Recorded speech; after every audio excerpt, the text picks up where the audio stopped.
This episode of The Mimic's Veil is sponsored by Taste Invader Tea. Treat yourself to 15% off an order of daring and delicious tea at tasteinvader.co.uk using code TMV. And in the Veil tonight, we talk all things Elden Ring? Maybe not all things, but some things Elden Ring. We talk about Dynasty or Dynasty Warriors, whatever you want to call it. I don't care. But first, we serve up some special sauce on Mario Tennis Fever.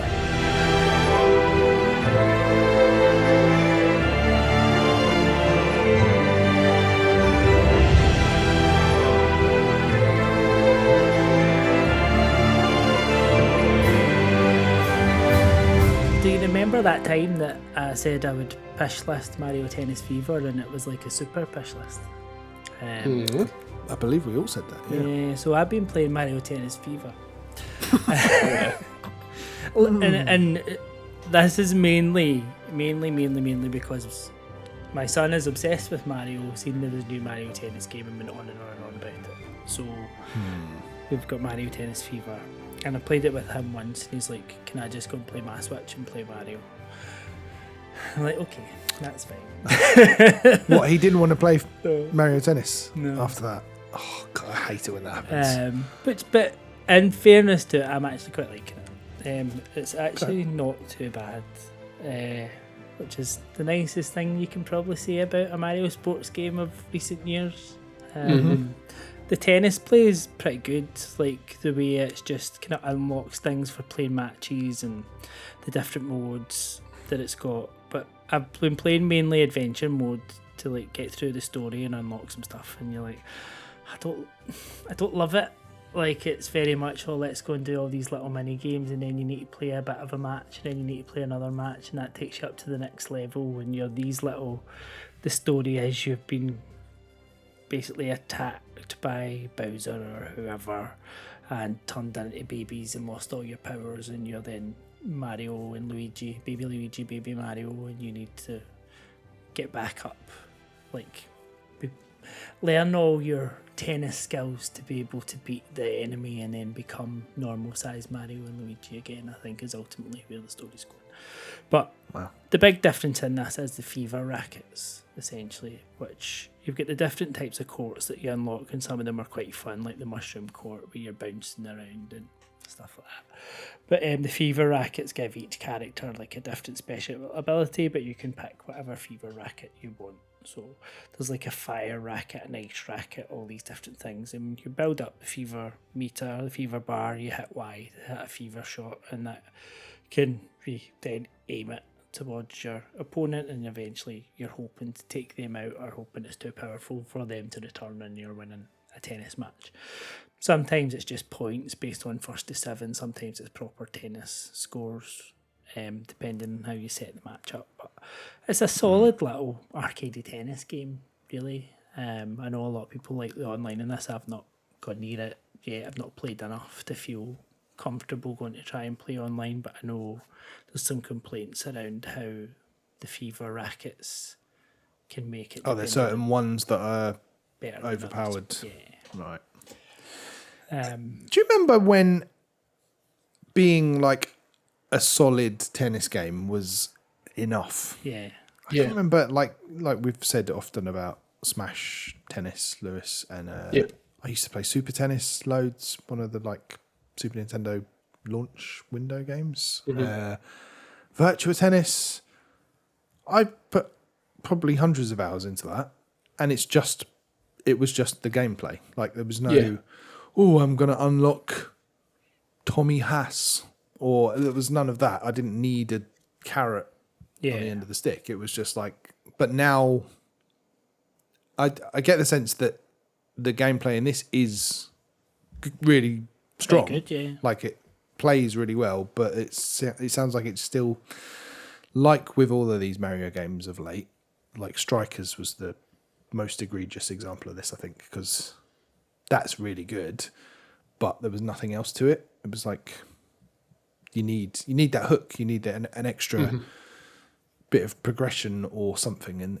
it sounds like they've tried with this, but maybe haven't Not nailed quite it with got there, those kind of yeah. mini games and things. It's just, like some of the mini games just feel like, and it's even the way. So you're in this almost like little tennis club, and you go to different bits to do different parts, and you're like told will send you on, oh, you need to do this bit before you can actually do the challenge, or learn this shot, learn that, and then you're going all over this building to get to the mini game that you need to do. It was like, rather than almost like, well, just let me click to play the mini game. I don't really need to go and wander from here to there to go into that room to do this mini game to then come back to do that, and it's just a bit disjointed in that way. And then you've got like the talking flowers and stuff in it from Mario Wonder, and like when Lewis watching, like, this isn't Mario Wonder. What are they doing in here? Like, they're just for Mario Wonder, and like, oh well, yeah, I'm kind of thinking the same myself, and you're just. But I mean, I'm enjoying what I've played of it. I'm not down on it. I think it is a decent enough game. But it's Not just, full price decent though, surely. That's the worst bit. If this was like 30 quid, I feel like that's almost no-brainer territory. And then if you play it for a weekend and... yeah, okay, well, maybe we'll dip back into it. But at full price, it feels very... it seems very light on content. And I for think that. if you were doing it like the three of us jumping on online and just playing matches between us, you'd enjoy it and have good fun. Like, but We can't get Lewis to do that for games he likes. never mind anything else, I know. But yeah, Yeah. he talks to us in the it's podcast, like- and that's it. The just on what you were saying, Ben, like Nintendo are bad for that kind of thing. I was thinking the same. Like, you go back to like think of F-Zero, for example. There's not been a new F-Zero game in the room. Like, I remember hearing it somewhere. Like, Nintendo don't know what to do with it. Just make another fucking F-Zero. Yeah. Just do another F-Zero. That's all we're wanting. None of this. But is shite that- added in. But is that enough? I don't think that is enough now. Because the only think reason it they would get... be. the only reason they do it with Mario is because they know it will sell because it's got Mario on it. So they can churn it out, do a half-assed story mode, and 5 million people, I guess, might buy this. 10 million if you're lucky. But they're not going to have the same return on F-Zero. If they make a half-assed F-Zero game, what, 500,000 people will buy it? Imagine an F-Zero 2 million game maybe? that looks like Star Wars Galactic Racer. Oh, Don't get me wrong, I would love it, but I can see, unless they have like a real reason to make an F-Zero game, like, oh, we've got this great idea, and F-Zero is the perfect IP to bolt it onto. I just Captain can't see Falcon's a happening. baby. He's lost Yeah. all his ability. Yeah, and you have to drive in a little stroller thing around the track. And, But There you go. Like Mario Tennis on the Mario Tennis 64 on NSO. I've put a lot of hours into that really good. because the tennis is good. And that's probably the lesson: is if you just want to play a Mario Tennis game, just play that. Probably. It's funny because obviously you've got the different modes, and you've got the swing mode where you're playing it like we like. And I thought, right, I'll try and play this with them and see if you'll like that. And it was like, what are you doing? It's like, can I not just play one player? Like, I don't want to do that. What do you mean? I move the... I'm like, no, I'm not doing that. He was like so against it. Damn. If you don't mind me asking, how did he know there was a Mario Tennis game coming out? From the pictures on the store on when he turns his Switch on. On the Switch on. Clever, see? They know what They they're are doing. clever. They know what they're doing. Yeah. I couldn't quite think of how to like word that there. I'm like that bit Yeah, where we know you what you just turn the would you just turn the console on that picture And you get the that's just there. three Yeah. pictures. Yeah. Clever. No, if it comes down in price to, sub 30, I'll probably pick this up. But Did you play Aces? Either of you? Yeah, it was bad. I bought that It's better digitally, than and that. I really... I think that was the purchase that made me switch from digital to physical. So I'm like, Oh, really? this is a waste of fucking money, and I can't do anything about it. Camelot again, eh? Yeah. Yeah. And full disclosure, at least though, I did buy this from Amazon, and Amazon did make an absolute arse of delivering it. So I ended up getting it for free. So I feel like that happens to you all the time. they were like, "Oh, there has been a delay for this and that and that." And I've never had this one because usually it was even DPD that was delivering it, so it wasn't even Amazon, and it got lost. It went all around the houses and had to get relabeled so many times and all this. And Amazon like, "We just refund it." I'm like, okay, that's fine. Nice. So it took out the sting. Yeah. Let's stick with you, Alex, though, because you played something else that I'm probably more interested in. I know this was one you were interested in last year, but you finally got around to it. Well, I was interested in it because I always thought when Dynasty Warriors Origins came out, I'm like, I wonder if I would quite enjoy these games. And I never quite got around to them. And then obviously I did get around to Age of Imprisonment. And I really liked that. So I thought I'm going to try Dynasty Warriors Origins. I'm playing it on Switch too.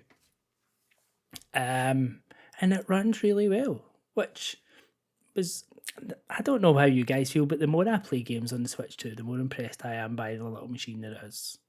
Like, it's a very capable little machine. The one thing... I've only played games from 20 years ago on it, so I haven't really taken it full.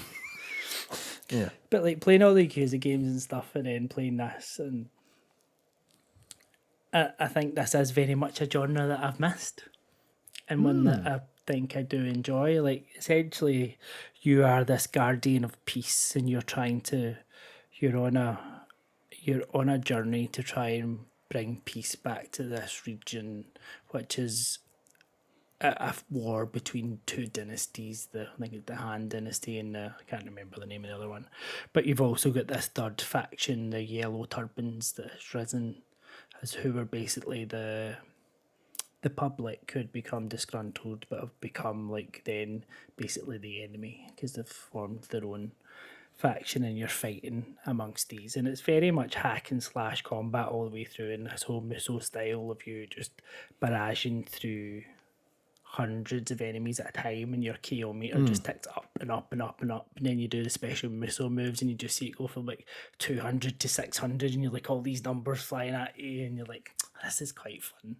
You can just turn it down to like story mode as well, so there's not a huge amount of challenge to it and you're just absolutely rifling through all these enemies and you're like, yeah, I could just do this every so often. And you the way it's structured, and it's like the map is like a mini map of the country and you're like a giant. Imagine you're like that weatherman on like GMTV or whatever it was this morning back in the day. And you're jumping out onto his weather map to do the weather, but imagine that of the whole country. So you're kind of walking around and that's how you get to all these places. And that was cool. That was the coolest thing about daytime TV as a kid. Was that guy jumping on the map. Is he going to fall in? Yeah, brilliant. But so basically you need to do different things to unlock different regions, and you're trying to increase the peace score of those regions to bring peace. But you are this protagonist who has lost all his memory, and there's little bits of the story coming back to you, and like different guardians who are looking over you to kind of hope that you are still who you are and that you're on the right path to what you're supposed to be. So there's this story going on in the background, but I think these games are all about their combat and their battles, and it is like really big battles, and that's why I was quite surprised at how well it did run, because there was no noticeable like frame drops or anything, or given this was a PS5 Xbox Series game.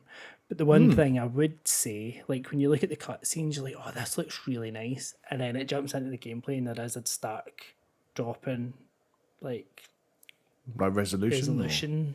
Right, I would say, but like it doesn't spoil any enjoyment. It's very much like, yeah, maybe it doesn't look quite as good, but I'd rather it didn't look quite as good and runs as well as it looked good, but you've got frames chopping all over the place. But yeah, I'm really enjoying this and really enjoying the genre. Like, it's just a nice, easy game that you don't. Not easy game, but as an easy game if you put it on easy.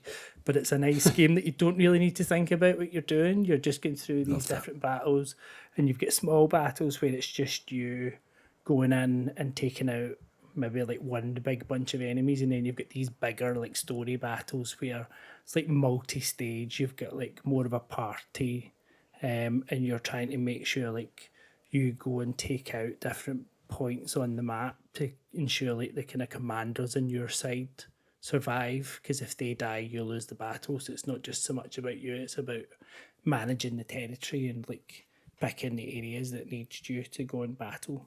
And then you get more and more upgrades and weapons and skills as you go on, like you would expect. So yeah, a nice game on the Switch too. Nice to finally play it. Do you know what I like about these games is that you go on to the Wikipedia page and the characters are actual historical figures. Yeah. It's quite like just if you're at a loose end, You can go and read into them, the go and backgrounds. read into I'm sure this is the Han Dynasty and the Guanxi. I can't remember, Guanxi Dynasty or something. So the battles between then the Yellow Turbans or the Public. That's cool. Very cool. 2 follow-up questions from me. Yeah. Lewis, Yes. Dynasty or Dynasty? Thank you for asking this question. I would say Dynasty. I think I say Dynasty as well. Did I say Dynasty? I think Dynasty is right though. I mean, you can say both. America says Dynasty, though, don't they? Yeah, that makes it wrong. So that makes it wrong automatically. Makes think a TV show. Dynasty. Other question. Is Age of Imprisonment your favourite Zelda game, Alex? Yes. Crazy. It's mental. But then it's just because it's a much better gameplay loop for me. Like it's just it's much more of an Alex gameplay loop. Crazy motherfucker. Each to their own. Indeed. I still want to play that. I've got it. Did you know that? What, the newest one? Yeah. No, I know you won the original, but I didn't. I won the original, and it was not very good. But my mummy got me Age of Imprisonment for my Christmas. Oh, how did she know? Because she listens to the podcast every week. You know what she said? She went, "Do you know there's a new Zelda game coming out?" This was like, I don't know, October or something before Age of Imprisonment came out. There's a new Zelda game coming out, and I was like, "Is there?" I was like, "Yeah." In my head, I'm like, I'm pretty sure I would know if there was a new Zelda game coming out. She goes, "Yeah. Do you want it for Christmas?" I was like, "Yeah, sure. Why not?" But Wow. I knew about Age of Imprisonment, but I hadn't put. Two and two together. When someone says there's a Zelda game coming out, you think there's a Zelda game coming out, not a Dynasty Warriors game. Yeah. It's a good I was game. like, what are you talking about, Mum? There's a Zelda game coming out. I thought it immediately went to, is there a new Cadence of Hyrule? Did you mean that? How would you know about them? Wow. I've said it before and I'll say it again.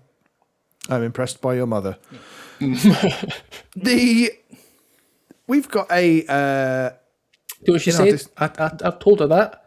I was like, Ben said you're very impressed. You're very impressive. Yeah. And she turned around and said, "Who?" Wow. That is a dagger through my heart. In our Discord, which you can be part of, patreon.com/themimicsvale, from as little as £1 a month, we've got a new channel that Alex has basically added so we can show off about things. We've got 2 of those, but this one in particular is Stats, where everyone goes in and shares their latest gaming achievements. And the latest one, at time of recording, is a fellow showing that he's earned the platinum for Elden Ring the way Miyazaki intended. Lewis, talk us through that, please. And well done, by the way. That is no mean feat. You. So, congrats. Total time in game, including Shadow of the Erd Tree, 210 hours. For fuck's sake. That's insane. I think 50 of those are Erd Tree, which I threw to the wind when I restarted because it was too hard. because I wanted to go for the platinum. Like the last time I played it, so that's my third full playthrough of Elden Ring. And what I mean by that is the way Miyazaki intended to play the game 3 times to get the platinum. None of this save scum and malarkey that I know some people did. Did I try and do it at the time? Yes. Yes. Did I find it confusing and ultimately gave up? Also, yes. I love that. I love that about you. It's that rather than figure this problem out, I'll just play it again. and spend, maybe 5 minutes working this out or asking someone for help. No. I'm going to spend 70 hours plus getting through the game again. I think... So the last playthrough's been... I maybe started at some point last year. I can't remember when I scrapped my Air Tree run to do this. But I think maybe 15 hours to get through. Okay. Because you're so powerful. Right. You can you just absolutely melt through loads of the bosses. Like I got all the way up past Renala, the moon person, within 3 hours or something. It was just so easy, just blast through them all. And so I started. What day is today? What day is today? Oh, it's any day. It's the day you're listening to this. On Sunday, Right. and I was at the lift-off rolled or whatever it is, the bit that you need to get to the Atlas Plateau. Yeah. To get to Leyendell and all that stuff. And so I did all the bosses in the capital. Fire Giant took me a couple of attempts. I got on 2 bosses, got really close to beating them, and then the Fire Giant, he rolled on top of me and I died. And I was like, fucking hell. So yeah, Fire Giant, and then straight away to Malekith, and the swirling one. Azulum, whatever the place is called, well, the dragons. Oh yeah.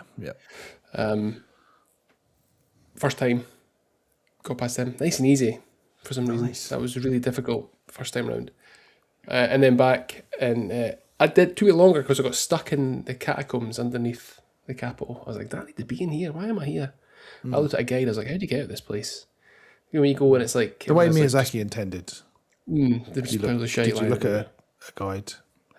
To get out of there, because I don't remember having to do this, and I did. I fell down a hole, as I didn't need to fall down the hole. There was stairs, so I spent about an hour and a half longer than I needed. Okay. But yeah, through the bosses, got to what's it called? The final boss. Got to the last stage, and like the Fire Giant, I was like 1 hit away from platinum in the game on the first time fighting the thing, and it killed me. And I was like, I'm gonna fucking laugh. And it took me 25 minutes to get back to that point because I kept on dying because I was rushing. But no, I've done it now. I've platinumed it. I've done it all. I feel good. I don't know where I put Elden Ring in my top 10, but I think it's maybe moved up. It has to move up. If you played through it 3 times, that's mental. I think even when we did those lists, I was still like, oh, everyone's fucking talking about Elden Ring. Yeah. It's not on my list. But I think it might be there. It's not, maybe at top 5, I would say. I really, really do love it. I think it's such a good game. I think one of my, I think both my girls at some point came in. I was like, you know, watch this game. It's not for you. You'll end up waking up with nightmares, all that sort of stuff. But I was like, wait there, actually. And I went into the inventory. I was like, you see that? See that thing there? And Ira smelled it. She was like, Mimic's Vale. I was like, yeah, that's what the pub's named after. And then your mum stuck her head in and went, who? Why are you here? Yeah. She was like, what does it do? I was like, oh, it just turns you into like a bush. Brilliant. That's good. So yeah. Well done. So I'm now pondering, do I do what I need to do to get back to Air Tree? Oh, because you never finished that, did you? I was at the final boss. Yeah. You might as well. The chain itself was crazy. I was at the final boss and I was like, nah, fuck it. You're mental. I'll start again. Correct me if I'm wrong, and to be honest, I lose track of how much Alex plays, but you've got the most platinums out of all of us this year, I think. So Me? Yeah, I've only got one. Yeah, you got 2. Come on, guys, slacking. So you've got Ken and you've got this. It's impressive. Pretty good goal. That'll be me for the next. That'll be me for a good while. You got one this year, Alex, as well. Yeah, I finally got the one for Achilles Survivor. That's it. That's pretty good as well. That must have taken a while. Yeah, I think it was about 70 hours or something. It's a long time. Christ. I mean, it was 70 enjoyable hours. Like, I enjoy that game every time I play it. Like, it's tempted to pick it up on Xbox and get 1000G. Of course. Nice. My trophy level's got up. Yeah. 50. Very good. Very, very good. Catching you. That's how he's chasing you, Ben. He's chasing me down. Chasing me down. I'm going to beat Laurie first. Please do. As long as someone beats him. Well, I already beat him. Yeah, but you beat him. There's no competition. I got the platinum for Stanley Parable. That's my one of this year. Oh, is Killed it? the planet at the same time. I know. Hang on. You played killed Achilles killed the Survivor for planet. 70 hours. You was used actually AI. played it, at least. Still the same. It's yeah. still using up way more energy than me leaving my PlayStation on for 24 hours. You can use Google. I know that you use Gemini for everything. You use AI for a lot. Everything. Even like, what time is it in Mumbai right now? You can just Google that. You don't have to use AI because you're burning through forests using this stuff. Why do you even need to know what the time it is in Mumbai? This is false. He's lying. Don't believe him.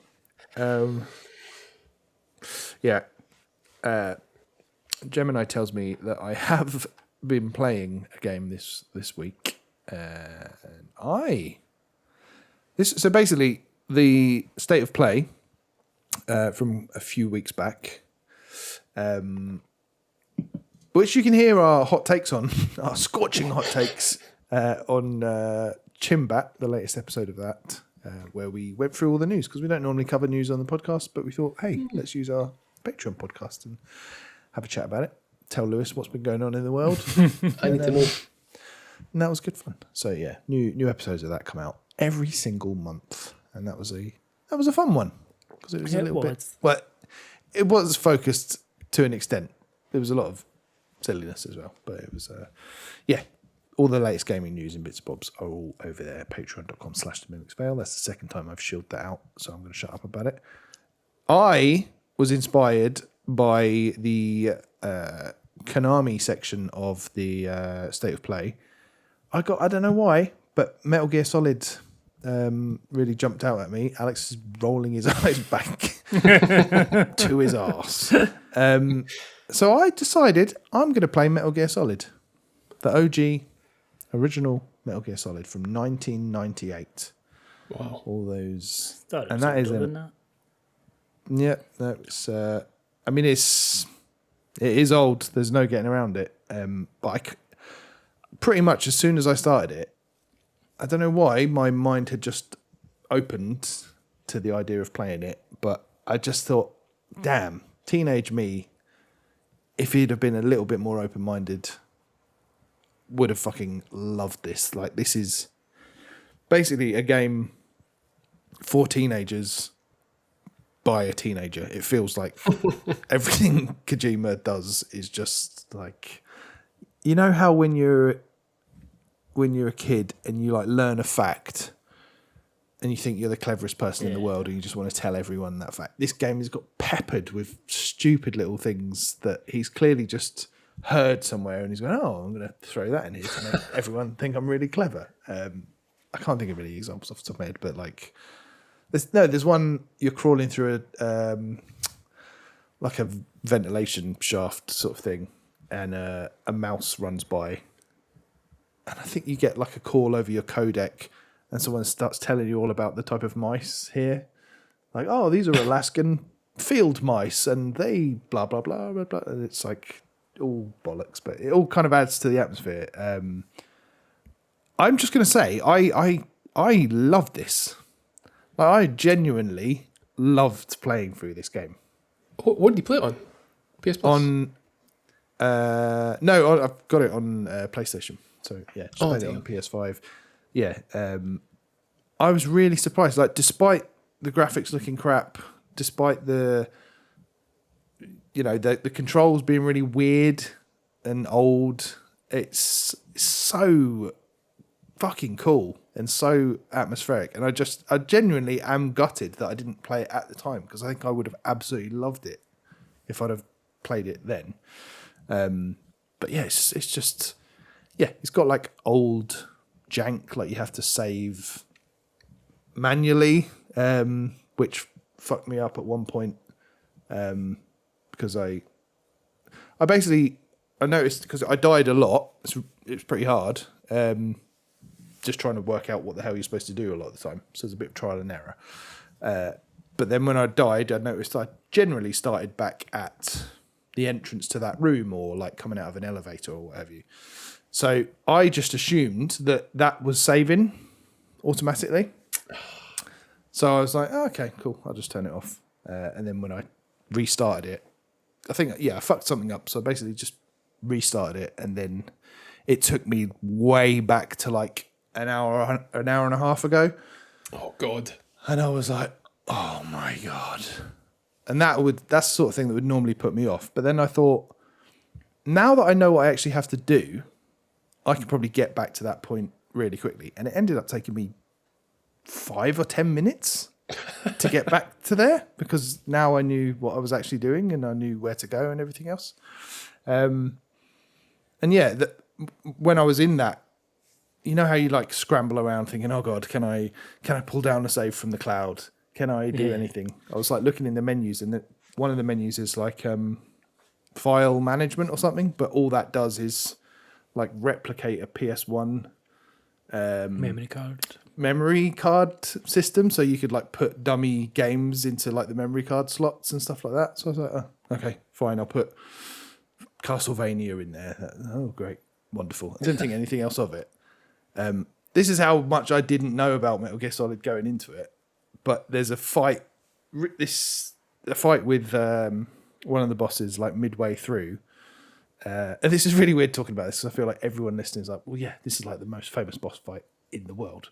I think I was going to ask you about this and how you got around it, so I'm glad you're addressing it. Yeah. So you're fighting Psycho Mantis, who can basically read your mind. And it does some real like fourth wall breaking stuff. And it's like, put the controller down and I will control it. It's like, okay. So you put it down and then it starts vibrating. And obviously now that's like, oh, cute gimmick. But back then that would have been probably pretty mind blowing. Yeah. And then he goes, right, I'm going to read your mind. I go, okay, fine. And then he goes, oh, so you like Castlevania, do you? It's like, what? That's brilliant. Because obviously it used to read your memory card and see other, I guess probably other just Konami games that were on there. And then he would say, oh, so you've played this, you've played that, which is really fucking cool. Even now, that was cool. So I'd imagine back then that would have been mental, like really mind blowing. It's just loads of just really cool, gimmicky stuff like that. It feels like there's more ideas in this game than most modern games would dream to have in them. So I was like, yeah, really smitten with it. Really surprised, because never really fancied. It's not even that stealthy, to be honest. Like, it doesn't feel like a stealth game.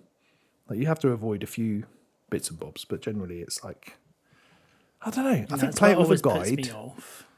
Yeah, it's not, because basically you've got a little Pac-Man radar at the top right of your screen, so you can see the enemy's vision cones, and as long as you avoid that, it's like, yeah, it's not. You spend half the time just playing on that tiny little screen, to be honest. But yeah, just little things like that. That boss fight, there's other boss. It feels more like a boss rush game than a stealth game, because you're just getting from set piece to set piece, and I really enjoyed all of them. It took me 10-ish hours, I reckon, to finish, which is quite a nice length as well. Some of the... Your repeated hour and a half. That does include that, yeah. So you could probably do it in 8 if you weren't an idiot.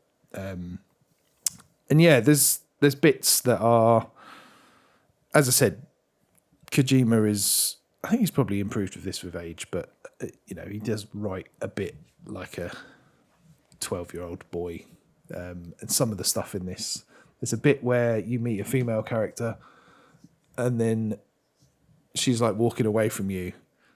And I got the sense that you're like, Snake is supposed to be looking at her ass as she's walking away, but it's just so polygonal. It's like just so. What is this? Am I supposed to be titillated by this polygonal arse? And a few bits and bobs like that. There's the bit where I restarted. In fact, I involved a cutscene with her. Got back to that bit, and in the second time I got to that scene, she wasn't wearing any trousers. It's like, hang on, I'm sure she had trousers on before, and now suddenly she doesn't. So, and I've looked into it, and apparently there is depending on what you do and how quickly you get there or something, it puts her in various states of undress, which is just like, mad. But it is really. I actually think, I'm not sure you'd like it, Alex, to be completely honest, but I think Lewis would like it. Because it's kind of Metroidvania-y as well, and it's very obtuse. There's a lot of stuff. Like I had a guide on hand most of the time because I think, well, there's no way I'd fucking know how to do this. Like, no. Spoiling a 30-year-old game seems odd, but but even still, there's a few little surprises in there that I think I was glad that I pretty much. Cause I'd heard talk of some of these boss fights, and then when the things happened, I was like, oh, okay. Yeah, I remember someone saying about the Psycho Mantis stuff, like I mentioned, and things like that. But I think it's a brilliant game. It holds up amazingly well, despite all of its, despite aging in the obvious ways. I think as a piece of art and a piece of, video game history is brilliant, and it makes me want to play more of them. It makes me want to jump straight to playing 2. Maybe pick up that Snake Eater remake that came out last year as well. I was even looking at the special edition of that, thinking, maybe, but no. Yeah, give it time. Yeah, I think they sound good. I think the only Kojima games I've played it's just Death Stranding. That's it. Same. I'm just reading here that Metal Gear Solid 4 has a 70-minute cutscene. Yeah, that doesn't surprise me. Yeah. And that's the one that's on this Master Collection 2 that's coming out this year, isn't it? That got me in this frame of mind in the first place. Because, apparently that's basically been stuck on PS3 since it came out, isn't it, I think? Yeah. Exciting. It's always nice finding a new genre or going back to those gaming blind spots and actually feeling like, oh yeah, this is cool. I can see why people love this. I was an idiot for ignoring it at the time. Mm-hmm. Yeah. Well, there we go. There's my hot takes on Metal Gear Solid. Very good. You've not made me want to play it. Maybe I will play it. Alex, we should play it together. Yeah. Should. If Lewis played it with you, would you play it? Oh, no, I didn't mean at the same time. I mean, just in our own houses.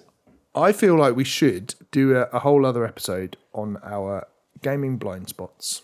And we each either decide ourselves or nominate something for everyone else to play. So, Lewis, you could say to me, play Mario 64 or Ocarina of Time or something like that.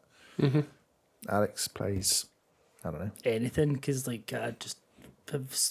I'm blind spot daft. Mm-hmm. Yeah. You'd probably be off you go play Tokyo Mirage Sessions Sharp FE. That's what we should get Alex to play. Yeah, that would be good, actually. That would be perfect. No. Yeah. You like Yakuza, you'll love that. Very similar. No vibe. thanks. Yeah. Cool. That's it. I think that just leaves one more topic of conversation. Well, let's hold hands as we play Guess the Outro Beanstalk. We're getting some magic beans here. What the hell? What? Okay. It never fails to surprise us, Lewis. No. How does this work? What's Guess the Outro Beanstalk, you say? Good question. Guess the Outro Beanstalk has nothing to do with Jack and the Beanstalk. It's a version of Guess the Outro where let's see how we'll word this. I will badly describe the clues, and instead of like a translation or a conundrum at the end, I'm going to describe the game badly. Great. This sounds... Worse than ever. Again, it just sounds like the same format with a different name. I can see no changes here. Okay, so we get a terrible clue to start with. Yes. Great. Hit us with that terrible clue. There are 7 playable characters. Octopath. Okay. But is it a terrible clue? It might secretly be A great a clue. very, very good clue. 7 playable characters. But also don't let it distract you. Okay. Is it it an indie? indie? Not an indie. Or is it? It might be. No, Well, you can't give us terrible answers. You might. Oh, you can. I'll decide. No, not an indie. I don't think. I wouldn't say so. But you might. Fuck. Okay. What genre could have 7 playable characters? to JRPG? mechanics? Yeah. JRPG or a beat 'em up, Yeah. like a side-scrolling. Get a Streets of Rage type thing. Yeah. Now, what should we do? 2D. That could be helpful. Is this a 2-dimensional game? Are there 2 dimensions to this game? Yes. There's 2 Okay. dimensions. It's a 3D game. It's just you add another one. Only 2 dimensions. Just Are there at least 2 dimensions to this game? Yeah, okay. 2D, not an indie. Good. 7 playable characters. So we've got beat 'em up. your beat 'em ups. Yeah. I like how you're using logic here. Here's a clue. Don't. Just try to put us off, Ben. I think puzzle game. Puzzle. Because in some like of those like drop down block puzzle games, you can play as characters. Peggle type thing. Yeah, like Peggle or Puzzle Bobble, stuff like that. Yeah. Like you can choose a character or Puzzle Fighter, all those things. Mm-hmm. So I think beat 'em up, puzzle game, or what? Platformer? You don't really get many characters in a platformer though, do you? I suppose Sonic. You could, Mario Wonder. yeah. Platformer. Go platformer. Yeah. Is it a beat 'em up, a puzzle game, or a platformer? Question 3. Yeah. Yes. All right. All right. Good. Now, do we want to narrow that genre down, Alex? I think try puzzle, Ben. Yeah. Yeah. And then if it's not Is puzzle, we'll try it- the next one. Okay. Is it a puzzle game? Yes. Is it? Yes. Yeah. Just check I my notes. think when you said Peggle, Yeah, Peggle 2 maybe. I could see it being Peggle. I'm playing a wee bit of Joyful at then. Yeah. Go to Joy. That one. Yeah, I can see him wanting that at the end of the podcast. Just for isn't it funny to have a shit song? So does this game feature a unicorn? You've gone really quiet. I feel like that was a character portrayed by Reese Shearsmith. It's it funny. What about? Yeah, hey, let's ask. Is one of the characters a unicorn? Yeah, is this one of the characters a unicorn, Lewis? Nope. No. Nay. Okay. Back to the drawing board. Do we get a clue now? A shit clue? You do get a clue. Okay. And it's a good one. Is that not against One aspect of the game tells a story of a peddler and a girl haggling over goods.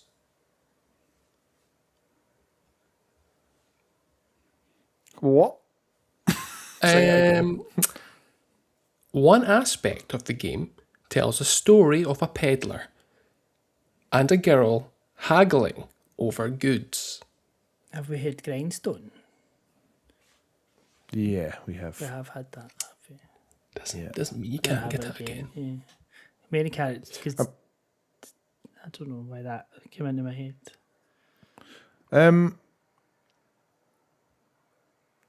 We could. Ask the audience. We could. That would be great. We could narrow down the year. She only answers yes or no. Are we? I think real fans of this game would have already got it. Yeah. Those clues are actually pretty good. We're obviously not real fans. Lewis, of this game, Jobby Wilson, have we mentioned this game When? during this episode? During this conversation around the table? During this? I don't think so. Yes or no? No. Okay. What were you thinking, Ben? Well, I was just trying to narrow down whether it could be Puzzle Fight, Bob. Super Puzzle Fighter, or Puzzle Bobble. Yeah. Okay. So a Not girl mentioned. that's a haggler. What was it again? A story. One aspect is a story of a peddler and a girl haggling with them, or something like that. Haggling over goods. Haggling over goods. Do we want to narrow down? We could go the year or the platform, or what kind of puzzle game it is. Go for the reckon? year. Yeah. Just think year. What you before 2000? You think? Or Yeah, let's do that. is this game released before the year 2000? Yes. All right. That was question 7. It was, yeah. Pre-2000. What Okay. was question 6? Did it feature a unicorn? We haven't mentioned it yet. Oh yeah, sorry, I forgot about that one. Okay. So pre-2000, not been mentioned.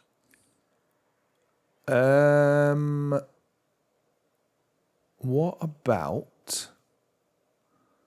Is it? Is it like? Is it a falling block puzzle game? Is that what you would call that Like sort of kind of genre? columns and Tetris and Yeah. yeah. Is it a falling block puzzle game, Lewis? Oh, yes. Yeah. Okay. So pre-2000s falling block puzzler. Alex, this feels like your specialist subject. Well, it's not Tetris because you don't have characters in Tetris. Are there any versions of Tetris that you do have characters? I mean, it could be Puyo Puyo. Puyo. Because they Dr. have characters. Robotnik's Dr. Mario, Mean Bean Mean Bean Machine. Machine? You get Dr. Mario. Mega Drive. I don't think you had characters. I think you were just Dr. Mario Mario in and Dr. Dr. Mario. Mario. I think Mean Bean Machine is a... I mean, Puyo Puyo was Good. Tetris as well. It was Sega as well. Yeah. But is that... And there were characters in There that. were characters in Puyo Puyo. Is Dr. Mario still Mario? Or is it Dr. Mario. a third brother? Who knows? A great question. Yeah, that's a topic for Ask another day. Miyamoto.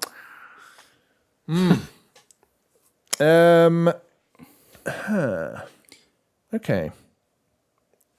Does Fallen Block Puzzler... I feel like Mean Bean Machine is a... Could it be based on like is it like a spin-off from a Yeah, is it based on a... mascot franchise or something? Yeah, Try to say yeah. Are the characters... features in other games. Another game series, or is it part of a wider, more popular gaming series? Is that maybe? Yeah, is it a spin-off from a more popular series? No. Is that kind of rules out Dr. Yeah. Robotnik's? Okay, not a spin-off. So it's not a variation of Tetris. It's not Mean Bean Machine. Could be Puyo Could still Puyo. be... Could be Puyo Puyo. I find that really hard to say. Puyo Does Puyo. it have an alliterative title? This is our final question. Is it? I mean, are we missing any obvious ones? I don't feel like... Columns does have banging music. I don't remember having characters though. No. But maybe like Columns... if you'd be a dickhead, maybe it's like Columns 2 or something. Okay, so it's either we go the Sega route, in which case it will be... Well, that could be Puyo I can only Puyo think of or Columns. Columns. Or Puyo Puyo. If it's Nintendo... I don't think that. What's that? Is it Panel de Pon? I don't even know what that is. I think that's what it's called. As a Nintendo... We'll try Sega because I think it's more likely to be Sega. And then we'll see what the description's like. Is panel upon that thing where it spins? Is that not what that is? No, that's Kururin or whatever it's called, isn't it? I think we're just making things up now. Yeah, I think I'm just having a stroke. Puyo Puyo, Panel de Pon, Kururin. I think it might be Panel de Pon. Because I feel like that's got characters in it. It's either that or what did we say? Columns or Puyo Puyo. Yeah. So let's go. Was this released on? Is it Panel de Pon? Is that right? I think. Yeah. Was this released on exclusively? If the answer's no, then we'll go one of the Sega routes. If it's yes, we'll take a shot in the dark. Okay. That Panel de Pon. Was this released on the Super Nintendo? Was it released on the Super Nintendo?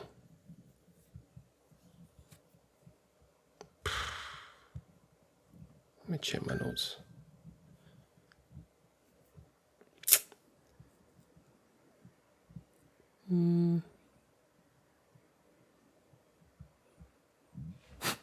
Maybe. The suspense. I think. Man, my notes are extensive. Do you know what? Don't answer that question. Don't answer that question. Okay. I retract that question. Okay, fine. Let's ask if we've mentioned this game in the last 2 minutes. What a good question. Shall we? Yeah. And then just take potluck, one of them three. Well, we'll see what the description is. Yeah. Have we mentioned this game in the last few minutes? Can you imagine if the answer was no? I can, unfortunately. Yes. Okay. All right. Well, let's get your final shite clue. An employee forces you into a crowded pit where you stand next to others.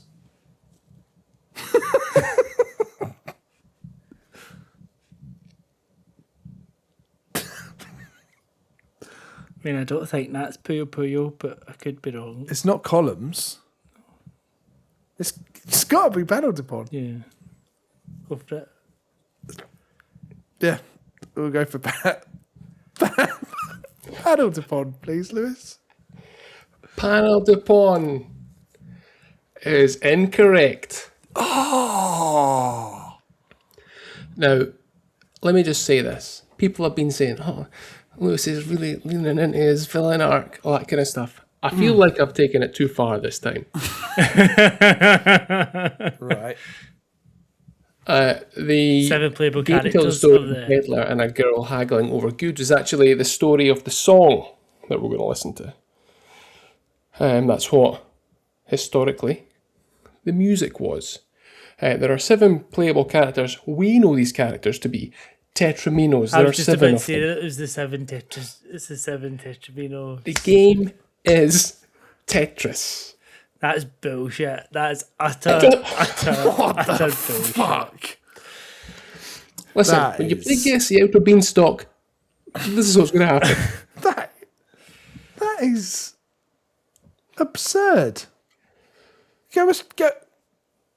Take us through those clues again. Right? 7 playable There are characters. 7 playable. are the- You play the as pieces. blocks. What? You are those They are blocks. not playable characters. Do you know what? Can I just say, I don't think I've ever said the C word on this podcast. But it nearly slipped out then. That is how I feel. Good. One aspect of the game tells the story of a peddler and a girl haggling over goods. Absolute so bullshit. Absolute bullshit. the song is that's what the song is. The song is That's is what that. the song. There's- So there's that a song. poet. That's what it's about. but there's I had lyrics, 1861 lyrics, and it is, there is a peddler and he's haggling with a girl for some goods off the back of her old cart. That's what the lyrics are. Give me those apples You for cunt. a cheaper price. You stingy bastard. Have a look. Fuck you, little girl. That's what it is, right? And like I said, I'm so annoyed. it's here we go. Koro Biniki, a Russian folk song, which is blah blah blah blah blah. It doesn't actually mention that there. It's not true. He's made Do you know what, Lewis? Let me. I think. Let's see. I think I Here we go. found. It's called the Peddler, a 19th century Russian folk song that tells the story of a meeting between a peddler and a girl, describing their haggling over goods in a metaphor for seduction. Can I just say one thing to you, Lewis? Yes. You've been outfoxed. We've figured this out. And I'm here to tell you. What's the name that Panel de Pon released as in the West? Any ideas? Is it Tetris? It's Tetris. Stuffed. Tetris Attack, to be specific. Oh, that's not this game. Still a Tetris game. Still Tetris. Why did you lean so heavily into Panel de Pon? Because I think there's characters in it. There are characters in Tetris. There's 7 they're Tetraminos. blocks. They're not characters. What is the definition of a fucking character? Well, that's what it's like. Listen, like in Game of Thrones, you play Guess Outer Beanstalk and you live or die, whatever the thing is. I told you there were bad clues, deliberately bad, but I thought, 7 playable, they're going to think outside the box. And also the song, when I was like, real fans, Alex, real fans, oh no. Oh, God. But I feel like I went too far. Please, people listening to this, have I gone too far that time? Yes. If You know say- they're going to say no. You're pandering to them. You know they're going to go, oh, no, we love it. We love it when they're annoyed. I mean, I'm literally going to go to bed raging tonight. Yeah. Look what you've said. That is my ultimate goal. That's why we should record or / go to the pub at lunchtime. Yeah. so you can rage for the whole rest of the day. Oh, I feel I'm great. lucky. You're just lucky you've not had a pint glass to the head yet. yeah. Out with strike distance. Shocking. Alright, so we are going to listen to Koro Beniki, or the Tetris theme, composed by Hirokazu Tanaka from Tetris.